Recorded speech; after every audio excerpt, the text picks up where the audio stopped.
यसले नै सुरुमै तिम्रो 2-3 मार्क्स चाहिँ काट्ने सम्भावना राख्छ। तर लास्ट मोमेन्टमा अरूको सल्लाहले गर्दा तिमीले चेन्ज गरिरहेछौ भने चाहिँ त्यसले चाहिँ तिमीलाई एकदमै घाटा हुनसक्छ। त्यसमा मेरो के गल्ती रह्यो भन्दाखेरि चाहिँ मैले क्वेसन राम्ररी पुरा पढेन, त्यही भएर चाहिँ मेरो त मलाई आउने क्वेसन पनि मेरो मिस्टेक भयो।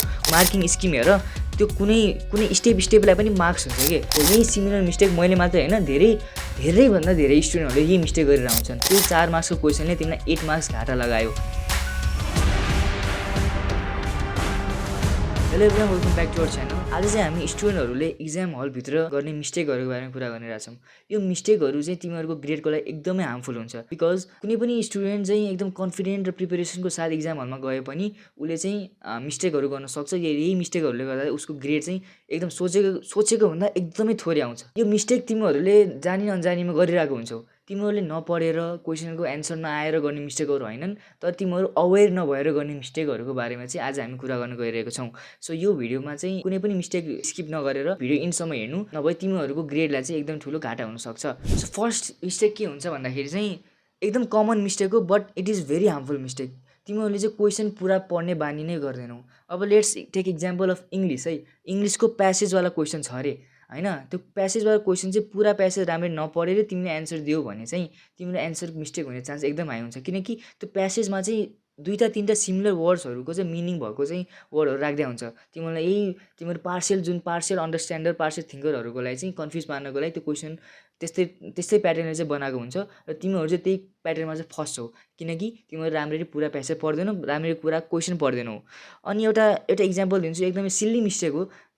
एउटा एमसिक्यू थियो, which of the following is not भनेर चाहिँ एउटा टाइपको क्वेसन थियो र मैले चाहिँ पर्सनली त्यो हतारमा चाहिँ पुरा क्वेसन नपढेर चाहिँ ठ्याक्क एउटा देखेँ, त्यो टिक ल्याएर आइदिएको थिएँ। तर मैले त्यो नट भन्ने चाहिँ मैले नटलाई चाहिँ कम्प्लिटली निग्लेक्ट गरेको थिएँ। त्यसमा मेरो के गल्ती रह्यो भन्दाखेरि चाहिँ मैले क्वेसन राम्ररी पुरा पढेन, त्यही भएर चाहिँ मेरो त मलाई आउने क्वेसन पनि मेरो मिस्टेक भयो। हो, यही सिमिलर मिस्टेक मैले मात्र होइन धेरैभन्दा धेरै स्टुडेन्टहरूले यही मिस्टेक गरेर आउँछन्। क्वेसन पुरा नपढ्ने, आफूलाई आउने जति मात्रै लेखेर आउने होइन। आफूलाई आउन त आउँछ त्यो क्वेसन, तर त्यही पनि तिमीहरूले हतारमा त्यो क्वेसन पुरा नपढेर चाहिँ होइन एउटाको अर्को एन्सर लेखेर चाहिँ आइदिन्छौ। यसरी चाहिँ तिम्रो आउनुपर्ने मार्क्सहरू पनि नआएर कटेर आउँछ। यसले चाहिँ तिम्रो ग्रेडमा चाहिँ एकदम ठुलो असर पार्छ। त्यही भएर चाहिँ तिमीले क्वेसनलाई चाहिँ एकचोटि होइन 2 चोटि चाहिँ राम्ररी पढ्नुपर्छ। अनि लास्टमा जुन कपी सब लेखेर भ्याउँछौ नि, त्यसपछि पनि एन्सर चेक गर्दाखेरि चाहिँ त्यसलाई करेस्पोन्डिङ क्वेसनसँग चाहिँ रिचेक गरेर पुरा राम्ररी चेक गरेर चाहिँ गर्नुपर्छ। त्यही भएर यस्तो गर्दाखेरि चाहिँ तिमीहरूको यस्तो मिस्टेक चाहिँ मिनिमाइज हुन्छ एकदम। अर्को मिस्टेकहरू तिमीहरूले एन्सर लेख्दाखेरि गर्छौ। लेट्स से इङ्ग्लिस या फिर सामाजिकको इक्जाम्पल लिउँ, त्यसमा चाहिँ एक्सप्लेन इन ब्रिफ भनेको ठाउँमा चाहिँ तिमीहरूले पोइन्ट्समा लेखेर आउँछौ, अनि एक्सप्लेन इन पोइन्ट्स भनेकोमा चाहिँ तिमीले प्यासेजमा लेखेर आउँछौ। यसले नै सुरुमै तिम्रो 2-3 मार्क्स चाहिँ काट्ने सम्भावना राख्छ। किनकि क्वेसनको मेन मोटिभ नै के हो भन्दाखेरि तिमीले क्वेसनको एन्सर कसरी लेख्छौ भन्ने हेर्नलाई चाहिँ टिचरहरूले हेर्नको लागि चाहिँ त्यो क्वेसनहरू त्यस्तो प्याटर्नमा चाहिँ दिए हुन्छन्। तर त्यो प्याटर्न तिमीहरूले फलो गरेनौ भने त्यसमा मार्क्स काट्ने चान्स, टिचरले मार्क्स काट्ने एकदमै हाई हुन्छ। त्यही भएर चाहिँ यस्तो मिस्टेकहरू तिमीले गर्नु हुँदैन। त्यो क्वेसनको कमान्ड जे छ त्यही अनुसारको एन्सर तिमीले लेख्नुपर्छ। एउटा जस्तो for example, is frog an amphibian भनेर चाहिँ एउटा क्वेसन छ अरे। त्यो क्वेसनमा जस्टिफाई भने आउँछ, त्यसमा चाहिँ तिमीहरू जस्टिफाईलाई नेग्लेक्ट गरेर यस फ्रग इज एन एम्फिबियन यस्तो लेखेर चाहिँ जस्टिफाई नगरेर नै आइहाल्छ तिमीहरू। तर त्यस्तो justify right in brief, right in points, यो भनेको एकदम क्वेसन प्याटर्नको चाहिँ एकदम की पोइन्ट्सहरू हो। यसलाई चाहिँ नेग्लेक्ट गर्नु हुँदैन तिमीहरूले। यसलाई चाहिँ राम्रै क्वेसनको कमान्ड अनुसार एन्सर लेखेर आउनुपर्छ। अर्को इक्जामिनेसन लेख्दाखेरिको मिस्टेक के हुन्छ भन्दाखेरि तिमीहरूले चाहिँ इजी क्वेसनलाई चाहिँ लास्टमा गर्ने या फिर हार्ड क्वेसनलाई चाहिँ लास्टमा गर्ने त्यस्तो बानी गरेछौ भने, इफ तिम्रो बानी नै ह्याबिटै त्यस्तो छ भने त त्यस्तो केही फरक नपर्ला। तर लास्ट मोमेन्टमा अरूको सल्लाहले गर्दा तिमीले चेन्ज गरिरहेछौ भने चाहिँ त्यसले चाहिँ तिमीलाई एकदमै घाटा हुनसक्छ। किनकि मोस्ट कमन वे के हुन्छ भन्दाखेरि 1देखि 10 सरासर कन्जिक्युटिभली चाहिँ क्वेसनहरू गर्दै आयो भने छुट्ने चान्स एकदम कम हुन्छ। तर तिमीले चाहिँ सेलेक्टिभली होइन खोजी क्वेसन गर्यो भने चाहिँ त्यो एकदम ध्यान पुर्याउनुपर्छ। त्यस्तो बेला खोजी क्वेसन गर्दाखेरि कतिपय बेला चाहिँ त्यो आउने क्वेसनहरू पनि छुटेर आउँछन् होइन। यो चाहिँ स्टुडेन्टले गर्ने एउटा one of most common but ध्यान दिनुपर्ने मिस्टेक हो। अर्को एउटा मिस्टेक के हो भन्दाखेरि राइटिङ टु मच और राइटिङ टु लिटल। यो कस्तो भन्दाखेरि चाहिँ जस्तो लेट्स सपोज सामाजिकमा 4 मार्क्सको क्वेसन छ अरे।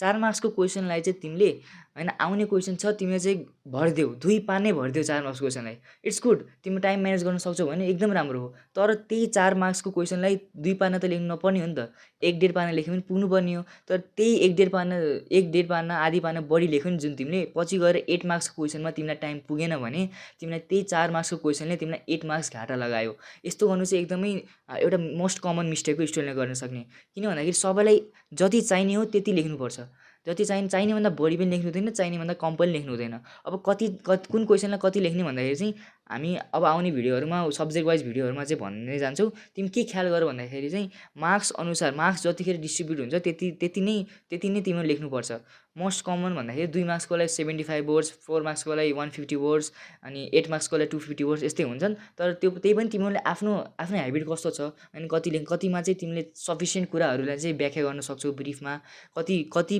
पोइन्टहरूमा चाहिँ तिमीले चाहिने कुराहरू सबै समेट्न सक्छौ त्यसमा पनि डिपेन्ड गर्छ त्यही भएर यो पनि एउटा one of the most common mistake हो अनि म्याथ र साइन्सको न्युमेरिकलहरूमा गर्ने एउटा मिस्टेक भनौँ के हुन्छ भन्दाखेरि चाहिँ स्टेप स्किप गर्ने जुन तिमीहरूको हुन्छ नि बानी त्यो पनि एकदमै नराम्रो बानी हो स्टेप स्किप गर्दाखेरि चाहिँ कतिपय बेला टिचरले चेक गर्दाखेरि हतारमा त्यो स्टेप देखेन या फिर चाहिने स्टेप पनि स्किप गर्न सकिन्छ कतिखेर स्टुडेन्टले मिस्टेकली त्यस्तो गऱ्यो भने पनि की पोइन्ट मार्किङ स्किम हेर त्यो कुनै स्टेपलाई पनि मार्क्स हुन्छ कि त्यो मार्क्स भएकै स्टेप तिमी स्किप गरिदियो भने त तिम्रो आउनुपर्ने मार्क्स पनि आउँदैन त्यही भएर चाहिँ यो पनि एउटा मिस्टेक हो जो चाहिँ स्टुडेन्टले रियलाइज गर्नुपर्छ र मिस्टेकलाई इग्नोर गर्नु हुँदैन जस्तो एकदम इजी स्टेप छन् भने चाहिँ त्यसलाई स्किप गर्न मिल्यो जस्तो क्यालकुलेसनको स्टेप भयो यताउति स्टेप भयो तर जस्तो लेट सपोज अल्जेब्राको क्वेसनहरू छ अनि अरू न्युमेरिकलहरू छ फर्मुला लाउनुपर्ने क्वेसनहरू छन् भने चाहिँ त्यतिखेर चाहिँ तिमीले स्टेप चाहिँ एकदम सोचेर स्किप गर्ने नै हो भने पनि एकदम सोचेर स्किप गर्नुपर्छ नभए चाहिँ सक्दो स्किप नगरेकै राम्रो अनि अर्को भनेको मेमोराइज एन्सर अनि नो अन्डरस्ट्यान्डिङ यो भनेको पनि एउटा नराम्रो बानी हो स्टुडेन्टको मिस्टेक हो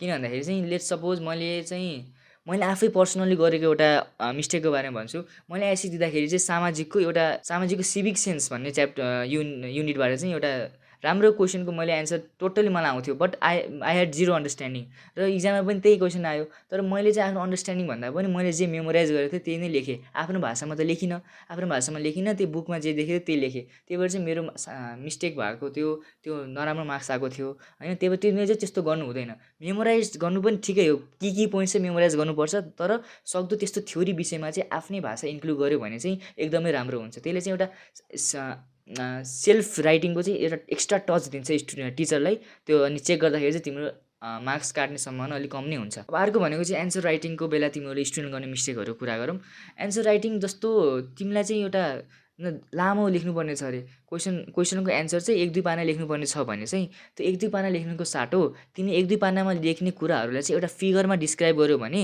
त्यो फिगरको सहित तिमीले आधी पाना मात्रै लेख्यो भने पनि त्यो 2-2.5 पानाको इक्विभ्यालेन्ट हुन्छ के त्यो फिगर एन्सर दिँदाखेरि फिगर चाहिँ त्यति इम्पोर्टेन्स हुन्छ फिगरको अब फिगर बनाउने भन्दैमा हरेक क्वेसन बनाउनु त पर्दैन तर फिगर जहाँ बनाउन मिल्छ त्यहाँ चाहिँ सक्दो फिगर बनाएकै एकदम बेस्ट हुन्छ किन भन्दाखेरि फिगरले चाहिँ त भिजुअल रिप्रेजेन्टेसन दिन्छ तिम्रो अन्डरस्ट्यान्डिङको अनि टिचरले पनि थाहा पाउँछ कि यो विद्यार्थीले मेमोराइज गरे मात्र होइन कि अन्डरस्ट्यान्ड पनि गरेछ यो टपिकलाई त्यही भएर फिगर बनाएको छ भनेर चाहिँ थाहा हुन्छ त्यस्तो फिगर बनाउनु ड्रइङ्स गराउनु त्यो पनि एकदम राम्रो कुरा हो त्यही भएर चाहिँ यो मिस्टेक त गर्छ स्टुडेन्टले तर यो कसरी ओभरकम गर्ने मिस्टेकलाई भन्दाखेरि पनि त्यही फिगर्सहरू बनाउने डायग्रामहरू बनाउने अनि म्यापहरू बनाउँदाखेरि चाहिँ यो थ्योरी विषयहरूलाई चाहिँ मेनली हेल्प हुन्छ अर्को एमसिक्यूलाई चाहिँ स्टुडेन्टहरूले लाइटली लिन्छन् एमसिक्यूको प्रिपेरेसन पनि गराए हुँदैनन् तर त्यो चाहिँ एकदम मिस्टेक हो कि स्टुडेन्टको तिमीहरूले कुनै पनि च्याप्टरको पुरै सबै कुरा पढिसकेपछि चाहिँ राम्रो कन्टेन्टहरू डेरिभेसनहरू फर्मुलाजहरू डेफिनेसनहरू अनि न्युमेरिकलहरू गरिसकेपछि लास्टमा चाहिँ एमसिक्यू पनि सल्भ गर्ने बानी पार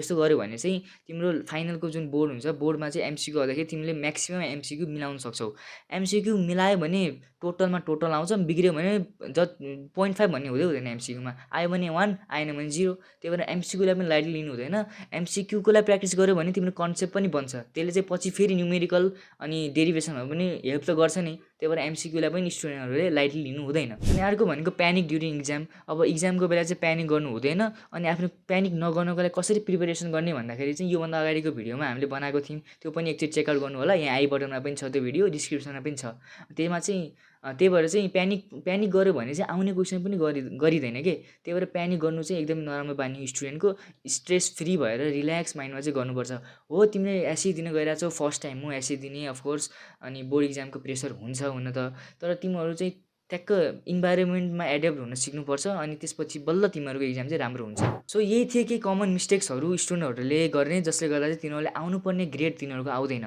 अब चाहिँ यो मिस्टेकहरूलाई चाहिँ एकदम थोरोली तिमीहरू पनि हेर, यो मिस्टेकहरू चाहिँ मैले गर्दो रहेछु कि नै भनेर रियलाइज गर आफैलाई होइन। अनि गर्दो रहेछौ भने चाहिँ इम्प्रुभ गर, गर्दो रहन्छ भने चाहिँ पहिले तिमीहरू राम्रै छौ, अझै यसलाई किप इट अप होइन।